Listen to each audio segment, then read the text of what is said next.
Martes 13 de mayo, Día de la Virgen María. Nos reunimos aquí en este espacio académico de la Fundación Excelencia, Liderazgo y Transformación de manera virtual, con el fin de conducir la emisión número 758 de la memoria histórica aún no contada del conflicto armado en Colombia. Estamos a 242 episodios de completar la importante e icónica cifra de 1000 episodios. Y vamos a reconstruir un hecho que fue lamentable en su momento y sigue siendo lamentable para la historia de nuestras fuerzas militares, de nuestro ejército nacional, cuando una cuadrilla de delincuentes encabezada por el terrorista Tiro Fijo, en nombre del Partido Comunista, efectuó una emboscada en el corregimiento de San Miguel, al sur del departamento del Tolima, en el municipio de Planadas, sección o sector de Gaitania, muy cerca de donde 2 años después se realizó la célebre Operación Soberanía u Operación Marquetalia contra las cuadrillas de este grupo terrorista, lo cual indica una vez más que no era cierta esa versión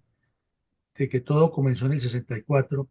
con la incursión del ejército a Marquetalia, sino que en toda esa zona el Partido Comunista y sus bandas armadas venían construyendo unos grupos delictivos y una estructura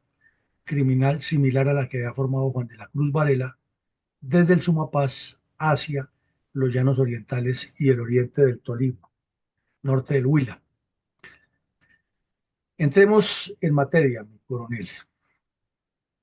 ¿Cuál era la situación política interna de Colombia al término del mandato de Alberto Lleras en enero de 1962, caracter- caracterizada por los artistas gráficos Chapete y Henry? Vemos en pantalla dos caricaturas de humor político. Una ya la habíamos revisado en otro episodio y esta es la que está a la derecha de Henry, es nueva. Recordemos la de Chapete. Aparecen dos de los politiqueros hablando acerca de la situación del país. Para esos días había ocurrido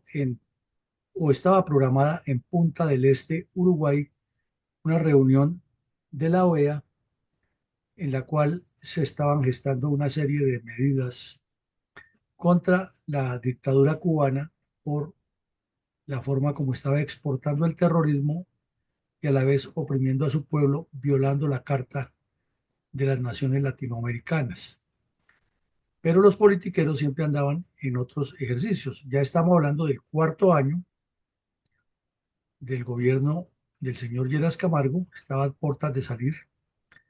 y el turno le correspondía al Partido Conservador, pero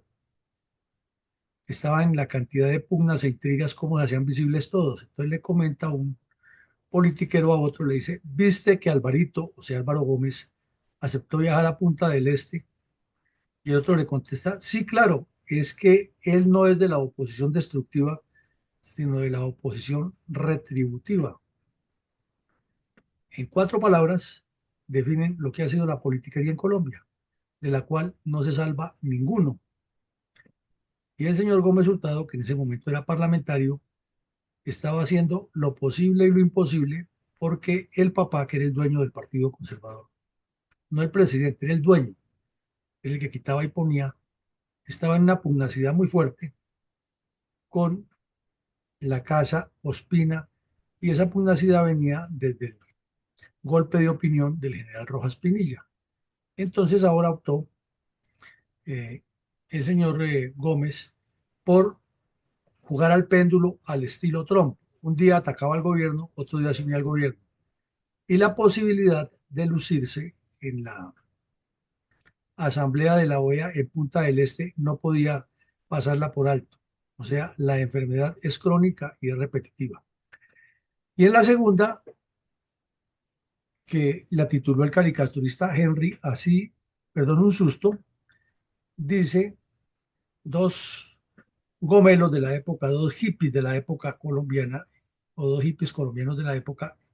están hablando en una esquina y le dicen al otro, el gobierno piensa acabar con la nueva ola. Recordemos que esa palabra ola o nueva ola se utilizaba muchísimo cada vez que llegaba una moda o que llegaba una forma de expresión cultural generalmente traída de otras partes del mundo y en este caso pues era de Estados Unidos. Entonces le dice un muchacho, gomelo al otro, el gobierno piensa acabar con la nueva ola. Y le contesta el otro, uy, pero qué bárbaros. Eso sí que no y que no. Y le vuelve a contestar el primero, no te asustes, que es la nueva ola de violencia. Más claro no puede ser ese mensaje de humor político negro, áspero, pero real. Terminaban los 4 primeros años del Frente Nacional con los cuales nos han prometido paz total, ríos de leche, maná y miel, y lo que había encontrado el país era el incremento de la violencia tripartidista de liberales, comunistas y conservadores. Total que esas dos caricaturas publicadas casi en una semana de diferencia, o menos de una semana, resumen para la historia de Colombia la realidad de lo que ha sido la dirigencia política y ese fenómeno intrínseco de la violencia en nuestra historia nacional, como si no tuviéramos nada distinto para mostrar del país, sino violencia y politiquería en la conducción del Estado. Mi coronel, ¿cómo incidía la dictadura cubana de los hermanos Castro Ruz en la seguridad nacional de Colombia y el vecindario? Pues se destapó un plan en el cual le habían robado al ejército de Estados Unidos un vehículo de transporte militar, una especie de camión, y el vehículo se ha desaparecido de la zona del canal, donde estaban las bases, las 8 bases americanas que custodiaban la seguridad del canal interoceánico. Y después de una actividad intensa de la policía panameña, el vehículo fue localizado en la vivienda de un parlamentario panameño, diputado parlamentario, allá no llama parlamentario, sino diputado panameño de tendencia izquierdista. Como ya hemos visto en otros episodios, en Panamá había una corriente de izquierda promovida desde Cuba que quería sacar a Estados Unidos de la zona del canal e imponer un gobierno socialista y entregarle en bandeja de plata el canal de Panamá a la Unión Soviética. Eso era lo que se tejía. Ese vehículo costaba en esa época $4.236 y en la investigación se determinó que lo han vendido por $600. El parlamentario lo había pintado y lo tenía como uno de los elementos con los que estaba planeando atacar al gobierno, armar un poco de gente, atacar al gobierno panameño y tomarse el poder al estilo de la dictadura cubana. Eh, el hecho se destapó y se publicó toda la información, fue noticia en Latinoamérica y se publicó días antes de la cumbre de Punta del Este, por lo cual se estaba poniendo muy en serio el análisis de qué hacer con la dictadura cubana respecto a su pertenencia a la OEA.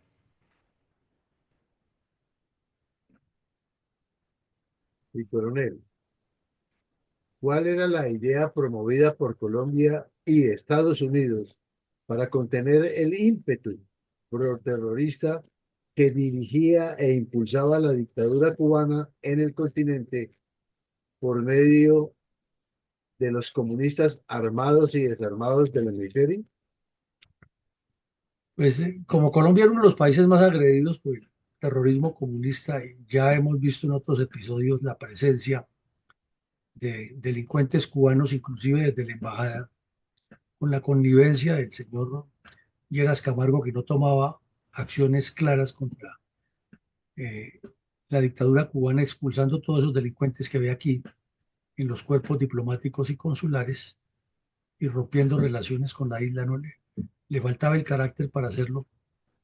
Estados Unidos prácticamente le impuso que Colombia llevara por medio del canciller Caicedo Castilla a la reunión de Punta del Este la propuesta de que se le diera un plazo de 60 días a Cuba para que mm,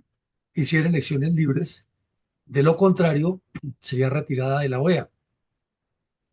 Entonces, cuando llegó a Buenos Aires, antes de seguir hacia Punta del Este, Uruguay, el señor canciller colombiano Caicedo Castilla hizo algunas declaraciones, anunció que el gobierno colombiano iba a enviar una delegación bipartidista, y ahí era donde estaba Álvaro Gómez, entre otros, para reforzar la participación en todas las mesas de trabajo que se iban a hacer durante esa cumbre. Eh, Explicó a los medios de comunicación continentales que el problema era que el comunismo,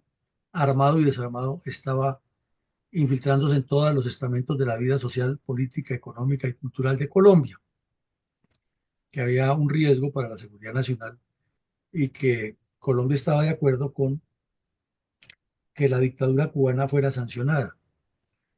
Al mismo tiempo, le preguntaron acerca de la política de Estados Unidos, explicó que Colombia estaba integrada a la idea del plan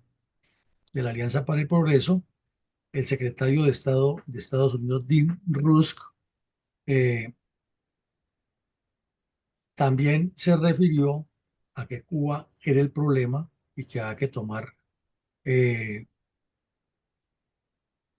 acciones. El canciller del Ecuador, Francisco Acosta Yepes, también se refirió al tema y dijo que eh, Ecuador respetaría todas las normas del derecho internacional y el respeto absoluto a los derechos humanos. Eh, el canciller de Chile dijo que hay que lograr afianzar la posición de la OEA como carta fundamental, pero no eran explícitos y claros. Y de manera increíble, Panamá, que acababa de soportar el intento de cuartelazo promovido desde un sector del Parlamento, se manifestó en contra de mm, tomar acciones contra Panamá. Luego se reunieron el canciller de Argentina y el de Colombia, y el de Colombia le planteó lo que querían hacer con Cuba, y el canciller de Argentina, de apellido Frondizi, se salió por las ramas, como todo politiquero, y le dijo que ya su gobierno ha tomado una decisión y que la exteriorizaría durante la cumbre, que no anticipaba nada para no generar expectativas. Eh, Otros representantes de otros países como Uruguay también mantuvieron una posición poco clara. Estados Unidos siguió insistiendo por medio de su cuerpo diplomático en que el comunismo era letal para Latinoamérica. Y esa cumbre fue muy intensa, muy acalorada, como hemos hablado aquí, pero al final no se logró ni la sanción que se pedía contra Cuba, ni imponerle que hiciera elecciones libres, ni mucho menos expulsarla de la OEA. Y como ya lo dijimos, es poco tiempo después cuando Fidel Castro unilateralmente se retira de la ONU y eh, luego se ratifica el retiro, y siempre andan con el cuento de que ellos son víctimas, pero fue inicialmente el terrorista Fidel Castro quien sacó a Cuba de la OEA por estar relacionada con los crímenes políticos en Latinoamérica. Y coronel, ¿cuál era la doble moral de la dictadura cubana frente a la realidad de los crímenes que cometían los partidos comunistas por medio de sus cuadrillas armadas? Máxime que en Colombia los castristas hacían parte activa de la sanguinaria violencia tripartidista durante el gobierno de Lleras Camargo. Pues de manera descarada, los representantes de Cuba asumieron la posición de atacar a la OEA y a sus integrantes, de generar la crisis de legitimidad dentro de la OEA, de sindicar a todos los que pedían que fueran expulsados de la OEA como enemigos de los derechos individuales y como lacayos del imperio americano. Y uno de los viajeros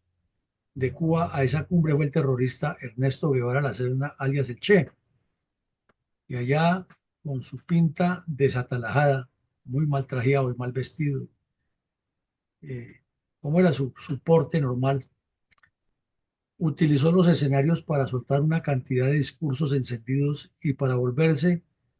un hito referente para la juventud en el continente, mm, con la complicidad de muchos docentes que estaban ya ideologizados en Latinoamérica y terminaron por convertir esa participación cubana en un referente y un estilo de comportamiento comunista para afrontar las responsabilidades por todos los eh, actos delictivos que se cometían por juventudes armadas y desarmadas que querían imitar la situación de Cuba. Eh, en uno de los discursos dieron a entender que sí había problemas, los cubanos propios, que ellos los iban a corregir, pero que jamás aceptarían una orientación hacia el capitalismo porque su fundamentación era ser seguidores de la Unión Soviética. Poco tiempo después se desató la crisis que ya conocemos de los misiles en Cuba y finalmente la dictadura cubana, que ya estaba en nexos con el narcotráfico, se convirtió en lo que hasta el día de hoy es la sede social del terrorismo contra Latinoamérica y el impulsor de la violencia en todos estos países. ¿Por qué fueron enviados a la cárcel 25 antisociales capturados en el sector de Fontibón, al occidente de la capital colombiana? El comunismo en todo el continente tenía un plan coordinado y mientras en Punta del Este, Uruguay, se iban a reunir los cancilleres para sancionar a la narcodictadura cubana, ya había una cantidad de protestas y de actos vandálicos de estudiantes, obreros y campesinos. He ahí que el MOEC, que nació para esa época, tenía esa orientación, solo que era de línea china, pero los integrantes del MOEC y de otras agrupaciones, la Juventud Comunista y el MRL y otros que estaban ya muy activos, tenían una gran simpatía por la dictadura cubana y profesaban una admiración casi que lírica por el terrorista Fidel Castro. Eh, Aquí en Bogotá, a cada rato había desmanes, incendios de buses, transporte urbano, ataques con bombas incendiarias contra la policía y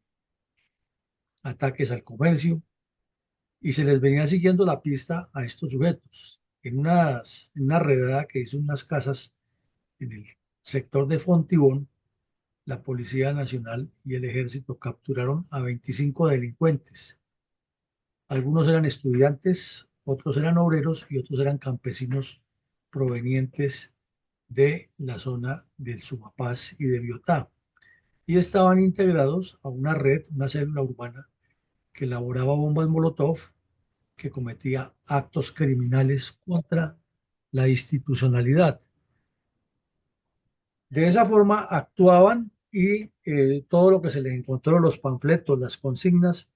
era cuestionando la relación de Colombia con la OEA frente a la posición que se tenía para sacar a Cuba de esa organización multilateral. Mi coronel, ¿cuál era la esencia del plan estratégico de expansión comunista desde el Sumapaz hacia las cordilleras central, oriental y los llanos de la Orinoquía? Pues como lo veíamos ayer, esa expansión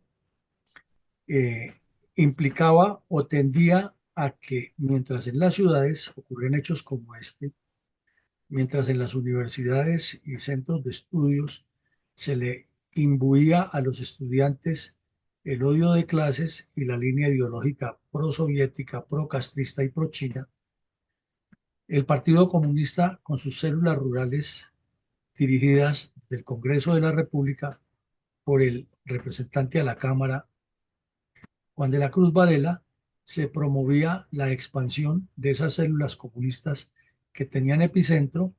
en el municipio de Cabrera, Cundinamarca, la Cuchilla de Paquiló, donde una hacienda muy productiva estaba en poder de un camarada que era Juan de la Cruz Varela, quien hablaba de la tierra para quien la trabaja y de crear muchos minifundios para que todos los campesinos tuvieran su propio título de tierra, pero él, que era el Gamonal, tenía una extensión grandísima que aún la conservan sus herederos y de manera increíble se le sigue considerando un líder popular campesino cuando en realidad lo que era un terrateniente comunista y un terrorista sin par. De esa manera, desde Paquiló, como lo vimos ayer en forma de estrella, se pensaba o se inició a desarrollar la expansión del comunismo armado y desarmado hacia las regiones que usted cita. ¿Cómo describieron los medios de comunicación los hechos relacionados con el asesinato del teniente Eduardo Bonilla y dos soldados orgánicos del batallón Tenerife en el Por los, área rural del corregimiento de San Miguel del municipio de Planadas, Tolima, como consecuencia de una emboscada tendida por bandoleros comunistas encabezados por Tiro Fijo en enero de 1962? los titulares de prensa y los hechos que acabamos de relacionar nos indican que el país, Colombia, ya estaba incendiada por el bandolerismo tripartidista y con un gran énfasis en la acción del terrorismo comunista sin que la dirigencia política hubiera tenido la claridad ni la decisión, sobre todo, para resolver ese problema, eh, porque vistos los hechos con espejo retrovisor y analítico, la situación ya era muy compleja y estos titulares de prensa que vemos aquí nos lo indican. En uno de los escenarios donde estaba la situación muy difícil, muy enredada, era en el sur del Tolima. Como ya lo recordamos y sabemos, eh, durante el gobierno de Rojas Pinilla, los comunistas accedieron a suspender las acciones armadas, pero se les permitió, porque hubo prácticamente el proceso del paso del gobierno de Rojas Pinilla a la Junta Militar, que mantuvieran las armas allá disque guardadas. Y a tiro fijo lo nombró inmediatamente el señor Lleras Camargo como jefe de obras públicas de la región, allá en el sur del Tolima, norte del Huila. Y tiro fijo siguió, le dieron semejante oportunidad. Él siguió siendo el líder de la construcción de unas carreteras y de unas obras públicas sobre esas carreteras de la región en 3 semanas, y los fines de semana se iba para la zona de Marquetalia y San Miguel a organizar las cuadrillas de bandidos, a entrenarse y a desarrollar el plan que había trazado con el Partido Comunista. Entonces, como el señor Lleras Camargo había autorizado la creación de 4 republiquetas independientes en manos de los antiguos guerrilleros de la zona, 3 liberales y un comunista, se fue formando una pugnacidad que reventó cuando Mariachi vino a Bogotá y le contó a los periodistas la realidad de lo que estaba pasando y se desató la persecución entre ellos. Fue asesinado Jacobo Prías Alape, que era el segundo de Tiro Fijo o el encargado de dinamizar la parte armada, mientras Tiro Fijo jugaba la doble moral de ser inspector de obras públicas y jefe de los bandidos en la clandestinidad. Eh, Se produjeron una serie de hechos gravísimos, la muerte de Mediavida en otra parte del Tolima, la salida de Chispas definitivamente de la zona, que no accedió a quedarse con ellos y se fue a delinquir a otro lado. Y ahí se armó la violencia que creció en el sector de Marquetalia. Entonces el batallón Tenerife recibió la misión de tener el control permanente de la zona, tenía unas bases de soldados y pues mensualmente había que abastecerlos. El teniente Bonilla Ruiz era un oficial de planta del batallón Tenerife y estaba encargado de hacer un ejercicio de esos de abastecimientos y fue sorprendido por los delincuentes en el momento en que llevaba unos pertrechos para las tropas. En el combate o en la acción criminal fueron asesinados el teniente y dos soldados. Mm, Los bandidos se robaron las armas, se robaron parte del pertrecho que llevaban los soldados y eso desató una operación intensa con muchos combates en la cual las tropas también en la reacción le causaron algunas bajas a los delincuentes, unas capturas de esos mismos, pero como era apenas uno de los tantos hechos que ocurrían, la noticia ya se estaba convirtiendo en parte del panorama y máxime en esa época donde el mismo día ocurrían otros hechos violentos, gravísimos en distintas regiones del país. Entonces los titulares como que era una cadena, un eslabón de una cadena, uno con otro, y ya no se sabía cuál era el más importante. Y sin embargo, el señor Lleras Camargo le mentía al país y decía que su gran gobierno ha sido la maravilla, el inicio de la paz y que había que seguir votando por el Frente Nacional porque ellos eran los que tenían la solución y no el diablo con cachos y cocola que según él había sido el gobierno de Rojas Pinilla. ¿Qué acciones criminales cometían, entre tanto, otros bandoleros tripartidistas en los departamentos de Caldas, Valle y Antioquia? Pues varias. Ese mismo día que Tiro Fijo asesinó Teniente. al teniente Eduardo Bonilla Ruiz y a los soldados en la zona del Valle del Cauca, en esa pugnacidad tan terrible que había entre liberales y conservadores, una cuadrilla de un bandido muy conocido como Polancho, que era de origen conservador, en el sector de Caicedonia, que ya lo vimos también ese caso aquí, eh, pro- propició tres masacres y en las tres masacres ocurrieron o hubo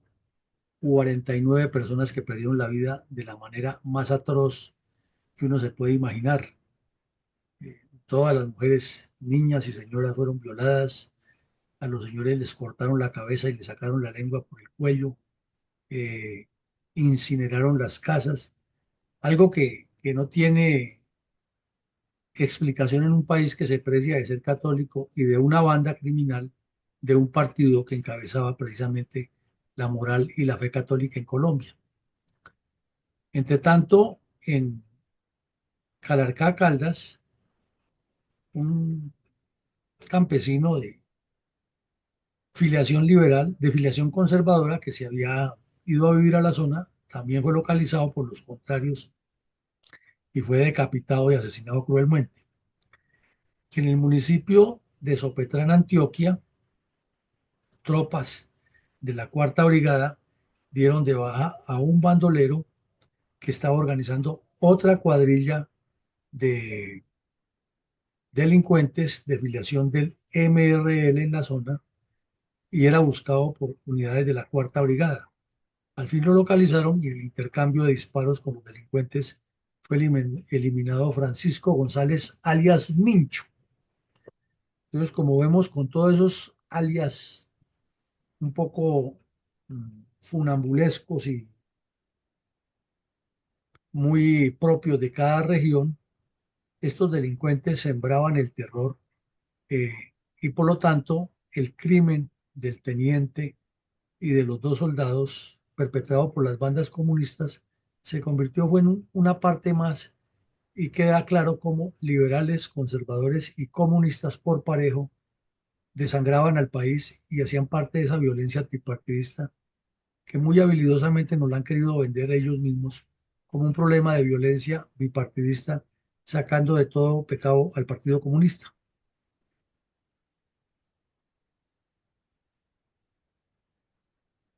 ¿Qué otros hechos de violencia tripartidista ocurrieron el mismo día en el Valle, Tolima y Norte de Santander, que no fueron citados en la anterior explicación? Se decía en ese tiempo que las páginas de los periódicos, que era lo que más circulaba, y con base en lo cual los locutores de la radio y ya de la incipiente televisión elaboraban sus libretos y sus formatos de noticias. En esa página roja lo único que se encontraba era tragedia para Colombia y ahí vemos los titulares del mismo día. En Buga, el juez penal militar y el autor de guerra, después de investigar al sargento del depósito de armamento que se había vinculado primero al proceso y luego lo desvincularon por el atentado terrorista que menos de un mes antes había ocurrido en la sede del batallón Palacé, cuando un delincuente de nacionalidad europea que se había nacionalizado en Colombia y su familia también, pero eran miembros del Partido Comunista, había conseguido empleo como talabartero del batallón Palacé. Y el 24 de diciembre, aprovechando que había muchísima gente reunida, activó una bomba que él mismo fabricó y se inmoló en medio de la celebración de la novena de Navidad. Y en el hecho murieron más de 30 personas, entre ellos el capitán Mojica, padre de una bebé que años más tarde llegó a ser reina de belleza en Colombia, Aura María Mojica. Ese mismo día, en norte de Santander, la policía capturó a un arriero que llevaba con dirección hacia la frontera con Venezuela 14 cajas de dinamita que se las han robado a una compañía de ingenieros que estaba construyendo una vía. Y esa dinamita tenía el sello del Ministerio de Guerra, pesaba eh, 27 kilos, 28 kilos, y estaba destinada a la construcción de una vía. Y ha sido comprada legalmente, pero la han robado los delincuentes y ya iba rumbo para los terroristas de bandera roja en Venezuela que tenían contactos con el Partido Comunista Colombiano y con las cuadrillas que aquí delinquían. Y en Acacías Meta, un mayordomo de una finca se enfrentó con el dueño de la finca a un grupo de bandidos que venían a secuestrarlo. Todos eran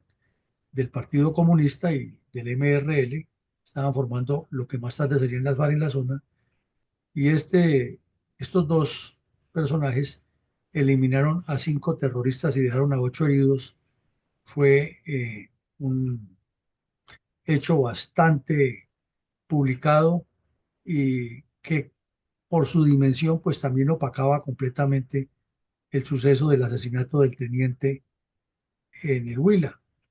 Si uno aprieta estos periódicos pues le escurre sangre,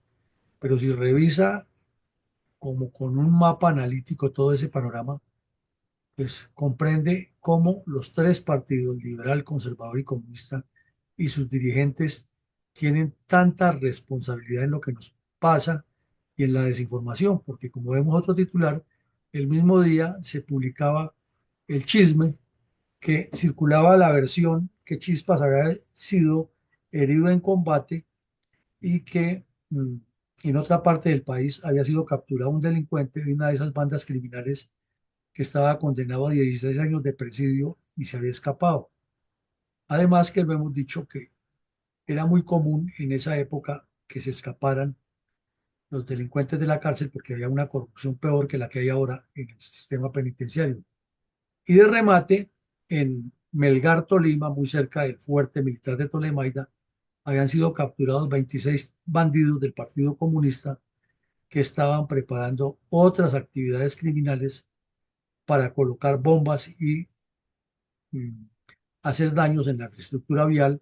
que unía a la capital de la República con el occidente del país por la vía de Girardot e Ibagué, Melgar, con el fin de demostrar solidaridad con Cuba en la cumbre de Punta del Este. Síntesis, estos hechos no eran aislados, era la sumatoria de un gran problema y toda la razón tenía Colombia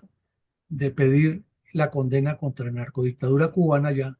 pero como ya vemos, por un lado los cubanos muy hábiles se salieron por las ramas, por el otro los cancilleres de los países cambiaron de tercio a última hora cuando nadie esperaba que fuera así y Cuba se salvó. Entre tanto, aquí en Colombia, los politiqueros buscando cómo se acomodaban para las elecciones que venían en menos de 6 meses, en ese momento, algo muy similar a lo que nos ocurre ahora. El país en una crisis total y no tenemos sino candidatos, salvadores y gente con mucha habilidad publicitaria, mientras los titulares siguen siendo muy parecidos y ahora ya no son en periódico impreso, sino por las redes sociales al instante. Y ante esa terrible situación, ¿cuál era la conducta de los dirigentes políticos, como habilidosos para ocultar sus intereses personales con el argumento de que las supuestas bondades de paz del Frente Nacional? Muchas. Ese día, el señor Carlos Lleras Restrepo, que no podía ser candidato en ese momento, porque le correspondía el turno a los conservadores y el problema era que el Partido Conservador se definiera si era un laureanista o un ospinista. Y obvio, con la baza que metía el Partido Liberal, que, que seguía empeñado en que se respetara el acuerdo del Frente Nacional, viajó a Cali y en Cali reunieron gente de Palmira, de Buga, Florida, Jamundí, etcétera, todo alrededor de la ciudad de Cali y llenaron la plaza de Caicedo con una mm, cantidad de pancartas y de elogios a este sujeto, a Lleras Restrepo. Y hoy mirando los hechos con la calma que permite el análisis científico, uno dice, bueno, ¿y este sujeto qué iba a hacer a Palmira, a hacer manifestación, a Cali, perdón, a hacer manifestación del Partido Liberal si había un acuerdo y el que tenía que hacer las manifestaciones en ese sentido era el Partido Conservador con el señor Valencia, que era el más opcionado a ganar? Pues ahí se saca la conclusión que este sujeto primero hacía lo que le daba la gana en el Partido Liberal y en todas partes siempre colocaba ese título que vemos arriba en una de las pancartas, jefe único del liberalismo. Él era igual a Vargas Lleras o Vargas Lleras es igual a él. Se creen o se creían dueños del país, jefes únicos, candidato único, presidente único. Y ya lo hemos dicho, duró los 16 años de Frente Nacional haciéndole elogio a su personalidad, al punto que lo logró y todavía hay estultos que lo consideran un gran estadista cuando lo creen un personaje arribista, grotesco, irresponsable, abusivo, arbitrario y huraño, politiquero a morir y oportunista en todas partes. Ese era el señor Lleras Restrepo, que ahora hasta nos lo colocan de efigie en los billetes como si fuera un prohombre a la altura de Simón Bolívar o de Francisco de Paula Santander. Al mismo tiempo, los guerrilleros del sur del Tolima, todos encabezados por Peligro, Mariachi y estos personajes, célebres por sus apodos y sus crímenes, mm, le declararon la lealtad total al Frente Nacional, con lo cual decía que no volverían a las armas, pero que estaban dispuestos a defender esa región de la presencia comunista. Belisario Betancur, otro politiquero oportunista que hizo una larga carrera de trapacerías, e inmediatamente dijo que él sacrificaba su nombre como si fuera pues la salvación de Colombia, con tal de que en el Partido Conservador hubiera la unión y se diera un frente nacional a la altura de lo que requería el país. Lleras Restrepo le agregó a su discurso que votar por Alfonso López era perturbar al país y que el Valle tenía que quedar todos los cargos públicos en poder de los liberales, pero que esos liberales estaban completamente alineados con apoyar al gobernante conservador. Y el MRL, el señor López Miquelsen, ya peló el cobre y salió con que había divisiones internas en el Valle, en Antioquia, en la costa, y esas divisiones eran básicamente por la posición del Partido Liberal frente a el uso de las guerrillas y la violencia para hacer política. Unos que decían y otros que no. Ya vimos también en un episodio anterior cómo la representante liberal de aquí de Bogotá, una señora de apellido alemán, eh, había armado un escándalo muy fuerte en una preconvención pidiendo que se llevara a la convención del MRL el tema de la presencia de guerrillas comunistas y de comunistas en el partido, y lo que hicieron fue bloquearla. El papá del señor Juan Lozano, hoy crítico del gobierno, en ese tiempo dirigente del Partido Liberal, fue uno de los que bloqueó esa convención liberal del MRL y incidió en que no se tocara ese tema, y finalmente el señor López Miquel se salió con la suya y siguió con bandidos que delinquían a nombre del Partido Comunista y del MRL, y era a la vez hablando de transformar al país. Historia que no nos cuentan y aquí la traemos a la realidad, y que tampoco es contada por el señor de Rux en su supuesto informe de la verdad.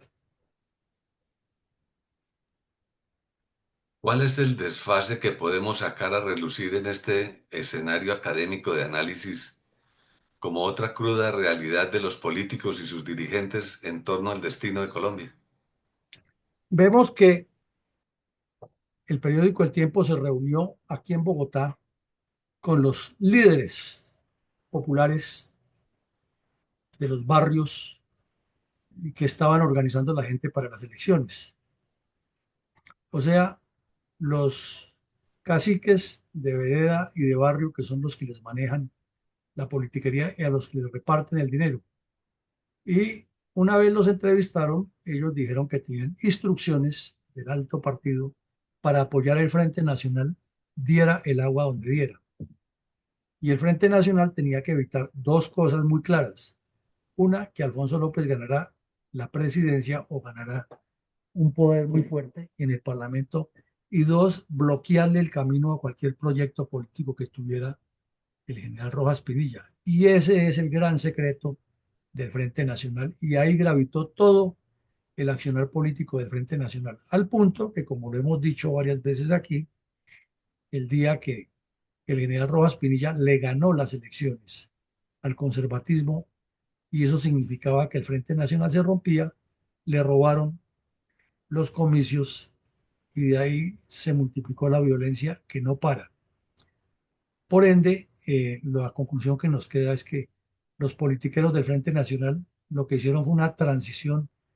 de una violencia que estaba deformada tripartidista a una violencia unipartidista y narcoterrorista, que es la que nos afecta ahora. Ese mismo día que pasaba todo eso, mientras Lleras Restrepo se hacía campaña política para 4 años después ser presidente, con el cuento de que estaba apoyando el Frente Nacional, que el MRL se dividía, que Tiro Fijo asesinaba a soldados en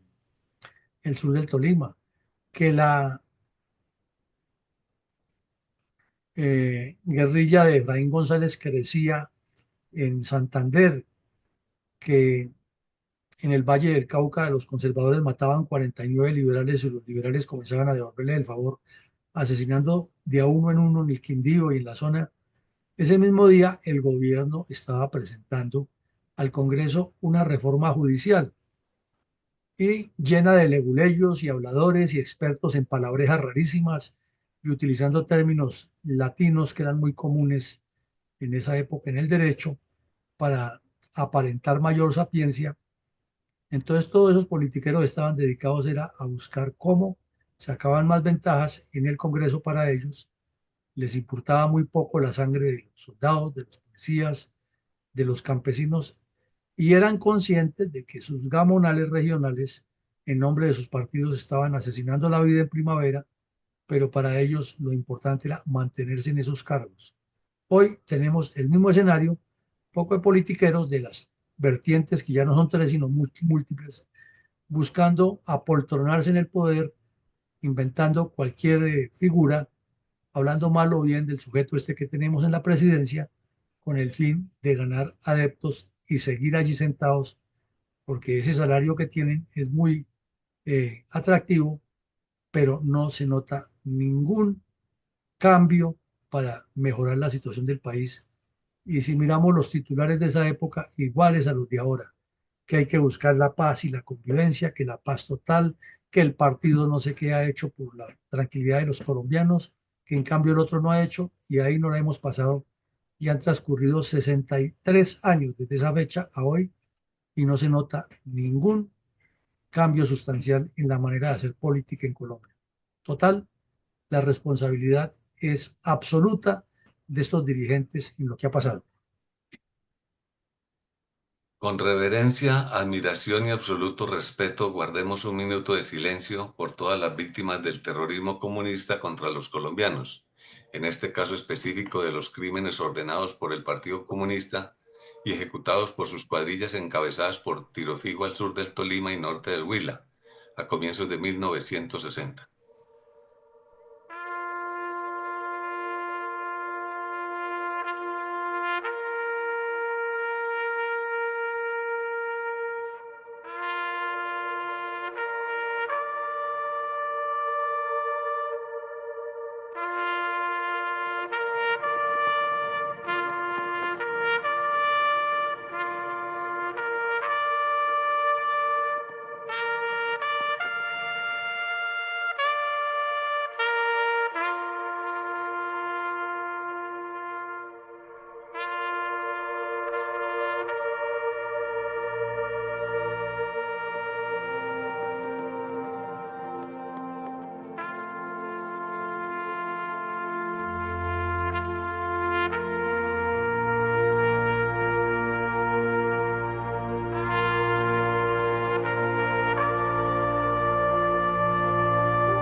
¿Tiene credibilidad y futuro la paz total de Petro si vemos con detalle el resonante fracaso de los livianos negociadores con los grupos narcoterroristas, sumados a la fallida gestión al respecto desde la década de 1960? Como se evidencia en el episodio de hoy con la historia del asesinato del teniente Eduardo Bonilla y dos soldados orgánicos del batallón Tenerife en el corregimiento de San Miguel del municipio de Planadas, Tolima, como consecuencia de una emboscada tendida por bandoleros comunistas que eran encabezados por alias Tiro Fijo en el mes de enero de 1962. Es imposible que haya paz cuando no hay claridad ni en el objetivo ni en los métodos que se utilizan para buscar esa paz, ni en la intención de quienes participan en ella. Mucho menos cuando se desconoce el sacrificio de los soldados y policías que con su sangre, su sudor, sus lágrimas y su empeño han evitado que el comunismo destruya el país y que la violencia promovida por diferentes vertientes políticas se convierta en el mecanismo de manejar la dinámica y la interacción entre los grupos sociales y las tendencias en Colombia. Los hechos que vimos hoy son reales, están plenamente documentados, ocurren en un mismo momento histórico del país en que la dirigencia andaba en medio de esa rapiña por sus intereses personales y que Colombia andaba a la deriva mientras los maestros andaban haciendo paros, los jueces buscando garantías para ellos y no para la sociedad a la que deben proteger, y desde el gobierno hablando de reformas a la justicia, reformas a la salud, reformas a todo, reformitis total, pero nunca integrales ni proyectadas en el tiempo. Conclusión, ausencia de estrategia, de visión de Estado, de conceptos claros, y así seguimos enmarañados en, en esta colmena de errores de una dirigencia que no ha entendido que su función es gobernar y orientar al país y no buscar sus prebendas particulares a como están acostumbrados, porque así jamás habrá paz. Adelante, mi coronel, con sus comentarios. En el día de hoy he utilizado una frase muy diciente para titular mis comentarios. En tiempos de paz, el soldado es despreciado y Dios es olvidado. En tiempos de guerra y necesidad, el soldado es respetado y Dios es amado. Se recrea nuestra memoria histórica de hoy con un episodio de la vida real en la que podría ser una de las cunas del bandolerismo generador de violencia cruel y sangrienta, y contando con los mismos actores presentes durante ya más de 60 años en nuestro país. Primero que todo, habitantes moradores para la época, veredas, localidades, caseríos, apartados de la acción del Estado, dada su localización que por ende los mantiene sin autoridad, siendo los bandoleros quienes imponen sus ejecutorias criminales contra campesinos y colonos que mantienen el desasosiego e intranquilidad en monte y selva del sur del Tolima y norte del Huila, pero aún así, lejos del mundanal ruido, pero con la belleza natural que les rodea. Esta condición y otras más adelante jamás fueron tenidas en cuenta, o al menos las dejaron pasar para esconder y distorsionar los autores responsables de ese bandidaje de criminales auspiciados por colores políticos unos y empujados todos por el Partido Comunista, con grandes e irresponsables gamonales, caciques políticos y algunos otros politiqueros